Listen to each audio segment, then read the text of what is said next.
Hey, welcome back to Danford Golf. Today we're going to talk about the transition of your golf swing, because lots of times that is the big difference between when we play really good for 9 holes and then really bad for the second 9, or really good one day and really bad the other. Is our swing might not change a whole lot, but our transition sure looks different or feels different.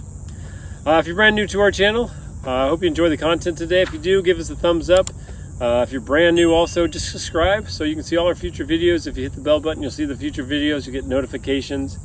And then again, if you have any questions or you really enjoyed the video, leave a comment below. We always enjoy to hear our feedback.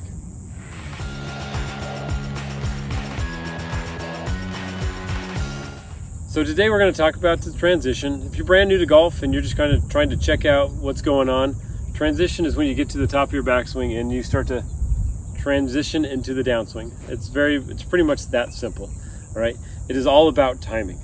All right, sometimes our swings require more timing if we have a little bit more, I guess you could say, flaws in them, and sometimes it requires less timing if our swing is a little bit simpler. So of course we'd like the simple swing, but not all of us are gifted or blessed enough to have that simple swing. So if we work on timing in the transition, it can really make our golf game a whole lot better. So there's a few different types of transitions. You can see like a fast transition. An example of a fast transition, a fast swinger, the best I can think of would be like Nick Price. He had a fast transition, really good ball striker, great iron striker. All right, and then you have some other transitions that are a little bit slower. You can see, like, if you are known with like who Ernie Els is, he would get to the top and it would just look super smooth. All right, some of the longest guys on tour, when they get to the top, it's almost like there's a little pause on top for them to gather everything together. Some of us are a little bit quicker. Some of them just are nice and smooth. You can say like Tiger Woods, or he's pretty smooth when it comes to his transition. Used to be faster when he was younger. Justin Thomas might be one of those, a little bit faster. Okay, so there's different types of transitions. You just have to find the one that's best for you. Most of the time it's going to be that idea of you get to the top, kind of feeling like everything kind of almost pauses so everything can gather together, because a lot of the times that's we're thinking we're Nick Price or somebody with a fast swing, and we get to the top and we rip it really fast because we're trying to kill it, we're trying to hit it hard. All right, so we're going to talk about those different transitions. I'm going to use a tool to kind of help you see some of the flaws you can have. You might even have the tool at home, that way you can kind of put it together. So there's different swing aids out there that can help you with this. Lag shot, which I'll put a video up top of a review that I did of lag shot. This is something you're going to, basically a golf club with a really whippy shaft, and it helps you with timing and transition. Right, so you can check out that video up top.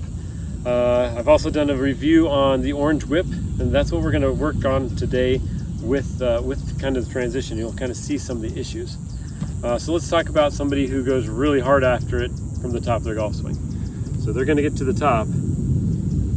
It's be really hard, so you can see how this wants to whip and cast out in front of you. Right, that just means that you've yanked it really hard from the top, and it's going to feel out of sync. It's going to get to the top, and it's going to kind of whip you everywhere. There's nothing. It's hard to stay on balance. You have to hold on to it like crazy. All right, down the line. All right, it's really hard to do. And a lot of us do that with our golf club, is we try to hit it so hard that there's no timing involved. And that's why it just goes everywhere, and occasionally we get lucky and we bomb it. Well, we'd like to be a little bit more consistent than that.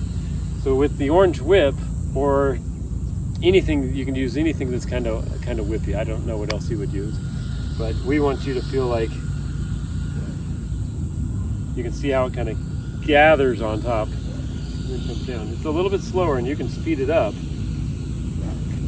but there's always going to be that slight hesitation at the top.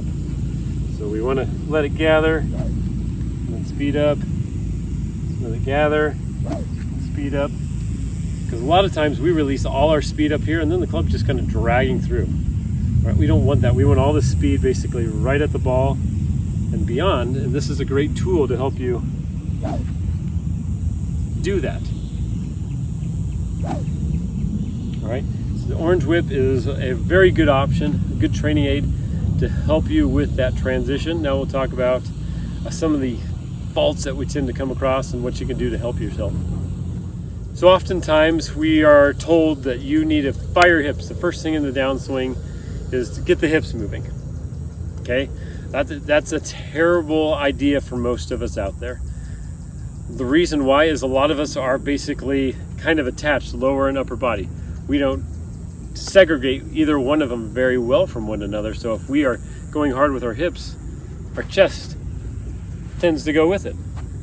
All right, so that is something that we probably shouldn't do unless you've got yourself tested with like Titleist Performance Institute, and you can move your shoulders independently from your hips and your hips independently from your shoulders without them all moving together. Lots of times you're going to see, if I do this with somebody, all right, especially as we get older, everything pretty much moves in one piece, which is a problem. That's going to cause us to swing over the top more often than anything else. Okay, so one thing that I want you to do, if you are somebody who struggles with transition and trying to hit it really hard, when you get to the top, I just want you to do more of a slight shift with your hips. It's not a turning of the hips, just a slight shift. Okay, that's going to help the hands drop a little bit, all right, and just help your timing a little bit better. So we get it to the top, slight shift, all right, it's going to help the hands drop and help with your timing. Do not try to get your hips to fire super open, super fast.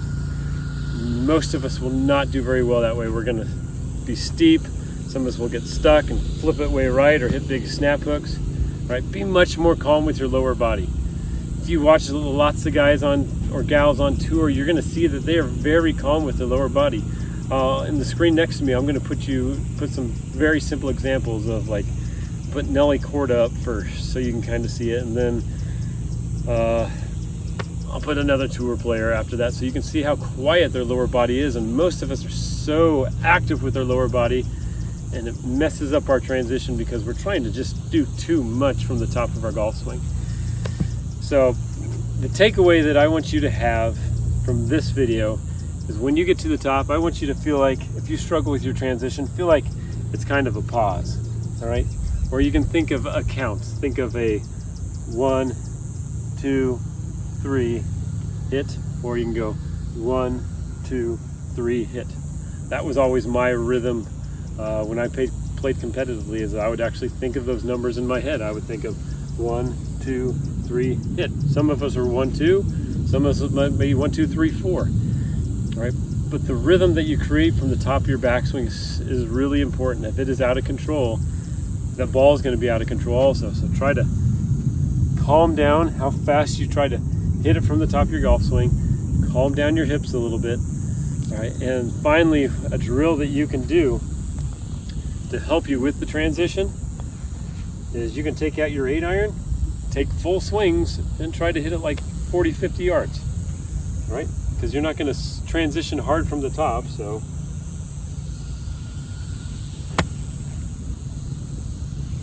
Right, and then you can build it up. That's a good way for you to warm up before you go play. All right, start slow, take full swings, and just work on how it transitions through. All right, try to get all that speed at the ball. Forget about trying to hit it hard from up top. Thanks for watching today.